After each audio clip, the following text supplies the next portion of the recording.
Back again. एक बार फिर स्वागत है आपका अपने एडी केमिकल पॉइंट पर। एडी केमिकल पॉइंट पर आप देख रहे हैं लगातार जो टॉपिक चल रही है वो क्या चल रही है, वाल से रिलेटेड चल रही है। गेट वाल, ग्लोब वाल, डायफ्राम वाल, बॉल वाल, बटरफ्लाई वाल, ये तमाम सारी वाल की कहानी अब खत्म हो चुकी है। अब हम ऐसे मोड़ पे आ चुके हैं कि अभी तक हमने देखा कि वाल जो था किसी भी फ्लो को डायरेक्शन देने का काम कर रहा था, किसी भी फ्लूइड के फ्लो को डायरेक्शन दे रहा था, या किसी भी फ्लो को कंट्रोल भी कर रहा था। अगर उसकी वेलोसिटी को बढ़ाना है या कम करना है या उसकी रेट को आगे पीछे करना है तो ये क्या करते थे, हम वाल के थ्रू करते थे। वो डिफरेंट टाइप के वाल हुआ करते थे। अब हम देखेंगे जब उसी फ्लूइड का अपना कुछ एक मैक्सिमम उसकी कैपेसिटी से, वर्किंग प्रेशर से ज्यादा का प्रेशर हो जाए तो उसे कंट्रोल करने के लिए जिस टाइप का वाल का यूज किया जाता है उस वाल को क्या बोलते हैं, सेफ्टी वाल। अब इस सेफ्टी वाल के अंदर बहुत से वाल आते हैं, जैसे हम पढ़ेंगे सेफ्टी रिड्यूसिंग वाल, एसआरबी, पीआरबी, ये सब चीजें हम पढ़ेंगे। आज हम उसमें से पहला पढ़ेंगे सेफ्टी वाल क्या होता है, सेफ्टी रिड्यूसिंग वाल क्या होता है। सेफ्टी रिड्यूसिंग वाल एसआरबी बोले तो एसआरबी एक मैकेनिकल डिवाइस है। क्या है, एक मैकेनिकल डिवाइस है जो किसी भी सिस्टम में कहें या किसी भी इक्विपमेंट के क्या होता है, वर्किंग कंडीशन में, मतलब उस वर्किंग, अगर मान लीजिए सपोज दैट आपका रिएक्टर है, क्या है आपका, ये आपका रिएक्टर है। इस रिएक्टर में हमने सेट कर रखा है 5 kg पर सेंटीमीटर स्क्वायर का प्रेशर होना चाहिए। अगर in the rare case by chance इसका प्रेशर 5 kg से अप जाने लगे तो यह रिएक्टर को डैमेज भी कर सकता है, या जैकेट को, अगर जिसमें स्टीम दे रहे हैं या जिस टाइप का प्रेशर क्रिएट कर रहा हो, अगर स्टीम से कर रहा हो तो जैकेट में करेगा। अगर इसके अंदर कोई रिएक्शन हो रहा है तो उस रिएक्शन का अपना एक प्रेशर होगा, तो उस प्रेशर को क्या करने के लिए, रिलीज करने के लिए हम जिसे का यूज करते हैं उसे बोलते हैं सेफ्टी रिड्यूसिंग वाल्व, एसआरवी। आई बात समझ में आ रही है।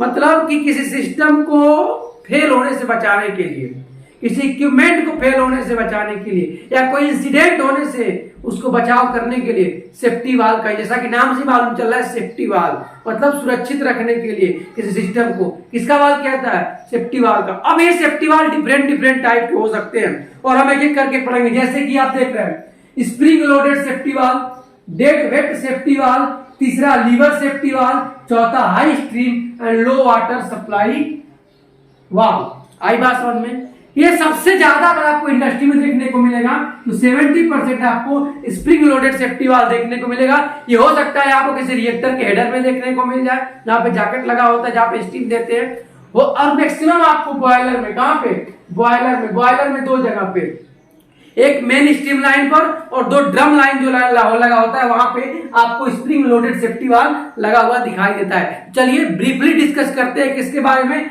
स्प्रिंग लोडेड सेफ्टी वाल्व के फिगर के थ्रू। क्योंकि फिगर मैं यहाँ नहीं बना सकता क्योंकि मेरी ड्राइंग उतनी अच्छी नहीं है, जो कि मैं बार बार आपसे कहता हूं। तो चलिए एक फिगर के थ्रू समझने की कोशिश करते हैं स्प्रिंग लोडेड सेफ्टी वाल्व क्या होता है और उसके वर्किंग एडवांटेज डिसएडवांटेज क्या है।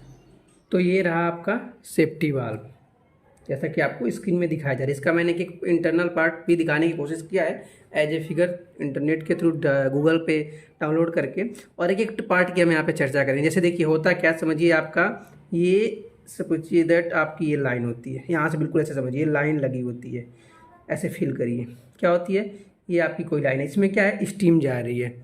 क्या जा रही है, स्टीम। बिल्कुल देखिए हम ऐसे बताने की कोशिश करें ताकि आप अपने आप को वहाँ से कनेक्ट करें तो अच्छी चीज़ समझ में। ये समझिए कोई लाइन है, क्या है, स्टीम की लाइन है। तो बस जस्ट इसके टॉप पे ही क्या करते हैं, इसके टॉप पे ही ये वाल्व लगा देते हैं। जैसा कि आप देख रहे हो ये लाइन होती है और इस लाइन के ऊपर हम ये सेफ्टी वाल्व लगा देते हैं। अब क्यों लगाते हैं, हमने यहाँ पे कंसीडर कर रखा है कि इस लाइन का प्रेशर जो भी हो 10 kg, 12 kg या 15 kg, ठीक है, हमने कर रखा है, फिक्स कर रखा है, बराबर। अब जैसे ही इससे वर्किंग प्रेशर से ज़्यादा का प्रेशर जाएगा तो यहाँ से क्या होगा, स्टीम यहाँ देखिए 10 से 12 kg रहेगा, ठीक है। तो ये आपके भी एक पार्ट की बात, यहाँ पे एक नोजल लगा होता है, जैसे आपको दिख रहा है ना, ये नोजल होता है। क्या होता है, ये दोनों ये आपका नोजल लगा होता है। स्टीम यहाँ तक भी जा गया, ये समझिए जो भी लिक्विड हो, हम यहाँ पे स्टीम कंसीडर किए हैं, यहाँ पे रहता है। तो 10 से 12 रहा तो ठीक है। जैसे ही 10 अगर 10-12 हमने फिक्स करके रखा, इससे ज़्यादा गया समझिए, तो ये जो डिस्क लगा है ना आपका, ये डिस्क, ये जो आपको ये दिख रहा है डिस्क, ये आपका ये डिस्क, ये क्या होता है, पॉपअप होने लगता है, यानी कि ऊपर उठने लगता है। और सडनली अगर ज़्यादा हुआ, जैसे ही 12 के ज़्यादा हुआ तो यहाँ से आपका जो चैम्बर बना हुआ है यहाँ से आउट हो जाता है, बाहर हो जाता है। आई बात समझ में। सेम यही कंडीशन आपका फॉलो अप होता है, याद रखिएगा। सेम ऐसे ही किसी लाइन के जस्ट टॉप पे हम सेफ्टी वाल्व को लगा देते हैं।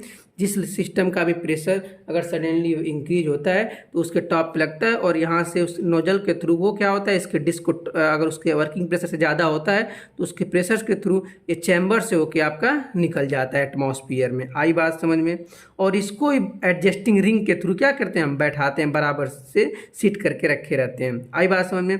और एक और जिसमें जो नई नई चीज़ें मैं आपको बता दे रहा हूँ, ये समझ में आया कैसे काम करता है। ये एक लगा होता है जिसको हम हैंडल बोलते हैं। क्या बोलते हैं, हैंडल, ये वाला, ये जो आपका जिसको बोलते हैं लिफ्टिंग लीवर बोला ना, इसमें लिफ्टिंग लीवर, इसको अक्सर लोग क्या बोलते हैं आम भाषा में, हैंडल बोलते हैं। चेक करने के लिए क्या होता है, हर हफ्ते 2 हफ्ते या 10 दिन पे चेक होता रहता है कि ये बराबर काम कर रहा है कि नहीं। तो हमें यहाँ पे जो है ना एडजस्टिंग नस्ट आपका लगा है, यहाँ से हम हैंड लीवर के ऊपर से भी चेक करते हैं प्रेशर रिलीज करके, ताकि अपने को मालूम चले कि ये जो सेफ्टी वाला है वो वर्किंग कंडीशन में है कि नहीं है। आई बात समझ में। और इसको कितने पे सेट करना है, ये एडजस्टिंग जो नट है ना, ये एडजस्टिंग नट, इसके थ्रू, ये वाला, इसके थ्रू हम क्या करते हैं, सेट करते हैं। और ये जो है आपका स्प्रिंग यही ऊपर होता है, याद रखिए। जैसे ही आपका डिस्क क्या होगा, सडनली प्रेशर ज़्यादा हुआ तो ये डिस्क क्या होगा, आपका टॉप में जाएगा। तो ये जो आपका है ना, ये स्प्रिंग है, क्या है ये आपका जो स्पेंडल लिखा है ना, ये जितना आपका ये सब क्या है, स्प्रिंग है। इसको स्पेंडल भी बोला जाता है। आई बात समझ में। वो क्या होता है, सडनली टॉप में चला जाता है, ऊपर उठ जाता है, जिससे हमारा जो चैम्बर का या जो भी सिस्टम का जो प्रेशर होता है वो एटमॉस्फेयर में क्या होता है, रिलीज हो जाता है। आई बात समझ में।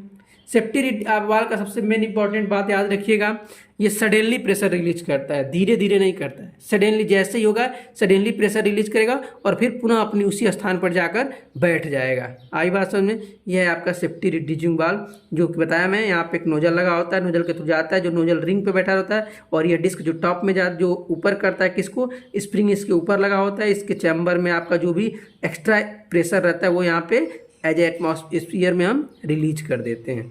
आई बात समझ में। और इसको डिस्क को बैठाने के लिए एडजस्टिंग रिंग स्क्रू लगा होता है, ये हैंडल लगा होता है, हिंग जो इस पर कसा गया रहता है, एडजस्टिंग नट जिस पर हम सेट करते हैं कितने केजी का प्रेशर होना चाहिए। तो ये आपका सेफ्टी वाल्व है।